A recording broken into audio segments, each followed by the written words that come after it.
नहीं, ये बहन जी के साथ है दलित वोट, और 2024 में बहन जी को पीएम बनने से कोई नहीं रोक सकता। करके उत्तर प्रदेश को गुंडागर्दी से बचाने का काम किया था। बहन जी कभी भी नरेंद्र मोदी को आशीर्वाद नहीं दिया है संसद में। पूरे देश और प्रदेश में अपने बलबूते पूरी तैयारी के साथ चुनाव लड़ने का काम करती है।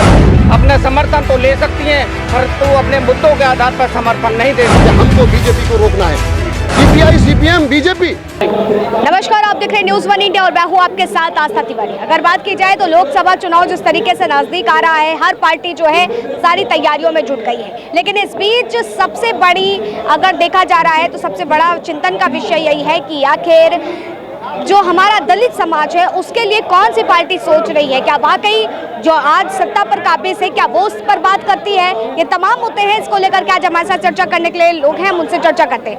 सर, सबसे पहले नाम जानना चाहेंगे? मैं नरेश प्रधान, महानगर अध्यक्ष, नोएडा बसपा। अच्छा नरेश जी, क्या लगता है लगातार जिस तरीके से भारतीय जनता पार्टी एक अभियान चला रही है, क्या वाकई लगता है उससे वो साध पाएगी अपने वोट, दलित वोट? नहीं, ये बहन जी के साथ है दलित वोट, और 2024 में बहन जी को पीएम बनने से कोई नहीं रोक सकता। और आप आज का रेला देख रहे हो, 5 मंडलों का प्रोग्राम है यहाँ, इतना हजारों में आदमी आया हुआ है। आप भी इस भीड़ को देख रहे हैं। यहाँ 5 मंडलों का प्रोग्राम जो बड़ी तादाद में हो रहा है। सुबह से 8-7 बजे से लोग डटे हुए हैं यहाँ से, और आप भी इस काफिले को देख रहे हैं। ये कांशीराम जी का पुण्यतिथि है, और उस पुण्यतिथि को बड़े धूमधाम से मनाया जा रहा है। हर कार्यकर्ता में जोश है, पूरे 5 मंडलों के कार्यकर्ताओं में जोश भरा हुआ है कि आने वाली लोकसभा में जितने भी प्रत्याशी खड़े होंगे सब जीत की काबिल हैं और जीतेंगे। तो क्या लगता है जिस तरीके से इमरान मसूद को पार्टी से निकाला गया, अब वो कांग्रेस का दामन थाम चुके हैं, तो क्या लगता है कि कहीं ना कहीं इसका लॉस आपको देखने को मिलेगा बसपा पार्टी को? इससे कोई लॉस नहीं होगा हमें। इमरान मसूद पहले कुछ दिन के लिए आए थे, चले गए। वो अपने उसको देखने के लिए आए थे, भाई हमें यहाँ कुछ मिले, हमें यहाँ से बहन जी चुनाव लड़ा। बहन जी का जो भी आदेश होगा वो तो उससे चुनाव लड़ाया जाएगा। वो खाली लालच के बस आए थे और बाकी अपने घर वापसी लौट गए। लेकिन क्या लग रहा है ऐसा नहीं पड़ेगा। लेकिन जो राजनीति का पैतरा है संपूर्ण रूप से जो बताया जा रहा है, हर तरीके के राजनीति दल बदलू वाली पार्टी बताई जा रही है, लेकिन उसमें बसपा को जो है इंडिया गुट बहुत खींचने की कोशिश कर रहा है। क्या वाकई लगता है कि बसपा को खींच पाएगा? अब ये नरेश जी क्या पूछेंगे? ये बताइए कि लगातार इंडिया गुट जिस तरीके से बसपा पार्टी को अपने खेमे में लेने की कोशिश में लगा है, क्या वाकई वो हो पाएगा? बीएसपी स्वयं में इस देश की जो राष्ट्रीय पार्टियों की जो सूची है उसमें बहुजन समाज पार्टी वोटों के आधार पर उन दोनों दलों के मुकाबले बराबर में खड़ी है, तीसरे नंबर की पार्टी है।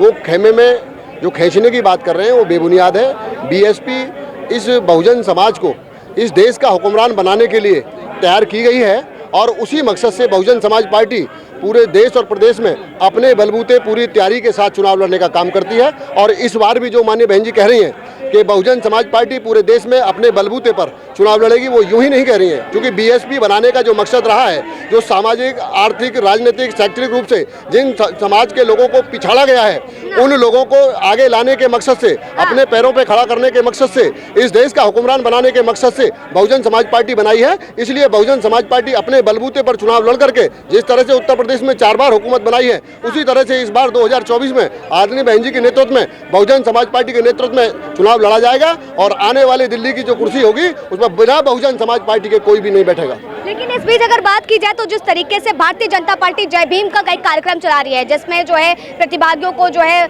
अवार्ड दिए जाएंगे, तमाम तरीके के जगह जगह ये मोर्चे चला रही है, तो क्या लगता है इसमें दलित वोट को वो साध पाएगी? देखिए, जो लोग दलित की बात कर रहे हैं, बाबा साहब और साहब को मानने वाले लोग, वो असली और नकली को पहचानते हैं। बहुत लोग, आज का कार्यक्रम मान्यवर काशीराम जी का 9 अक्टूबर का है। एक देश के प्रदेश के पूर्व मुख्यमंत्री अभी उत्तर प्रदेश में मान्यवर काशीराम साहब की स्टैचू लगाने की बात किए थे, तो आज क्या कर रहे हैं लोग देख रहे हैं।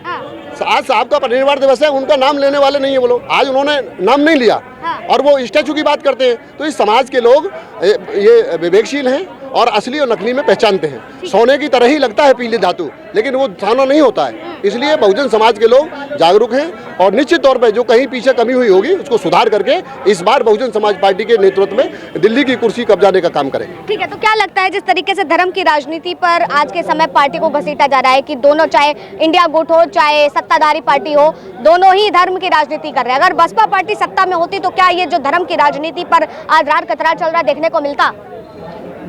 क्या लगता है? बिल्कुल नहीं चलता। यदि बहन जी सत्ता में होती तो ये धर्म का धंधा नहीं चलता।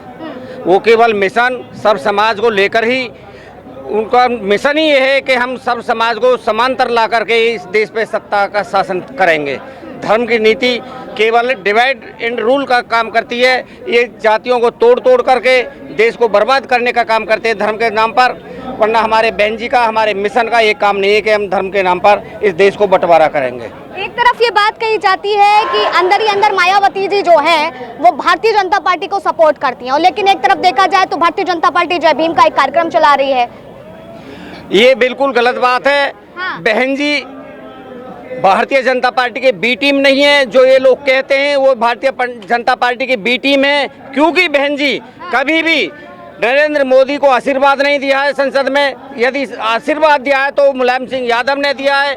जो लोग और उनके कार्यक्रमों में, सपा के लोग उनके कार्यक्रमों में, निजी कार्यक्रमों में जाते हैं, बहन जी कभी उनके कार्यक्रम में नहीं जाती हैं। और बहन जी सत्ता पाने के लिए, अपने हकों का अधिकार पाने के लिए अपना समर्थन तो ले सकती हैं, परंतु वो अपने मुद्दों के आधार पर समर्थन नहीं दे सकती। इसलिए बहुजन समाज पार्टी, बहन कुमारी मायावती भारतीय जनता पार्टी की बी टीम नहीं है। लेकिन क्या लगता है कि जिस तरीके, हाँ, जो अभी आप बीजेपी की बात कर रहे थे, हाँ जी, और आप प्रेस से है मेरे ख्याल में पूरा पीछे तक का, जब आप जीवन नहीं शुरू करते उससे पहला भी याद रखते हैं मेरे ख्याल में। बिल्कुल। इसी देश में भारतीय जनता पार्टी को रोकने के लिए अनकंडीशनल सपोर्ट देश की गवर्नमेंट कांग्रेस को 3 बार दिया है। हाँ। हर बार बीजेपी की सरकारों को रोकने के लिए बहुजन समाज पार्टी ने, केंद्र में हो या राजस्थान, उत्तर प्रदेश के अलावा छत्तीसगढ़ हो, उत्तराखंड हो, बीजेपी को रोकने के लिए कांग्रेस की सरकार को समर्थन दिया है। अनकंडीशनल सरकार में शामिल नहीं हुए, कोई शर्त नहीं हुई, केवल एक शर्त थी कि हमको बीजेपी को रोकना है।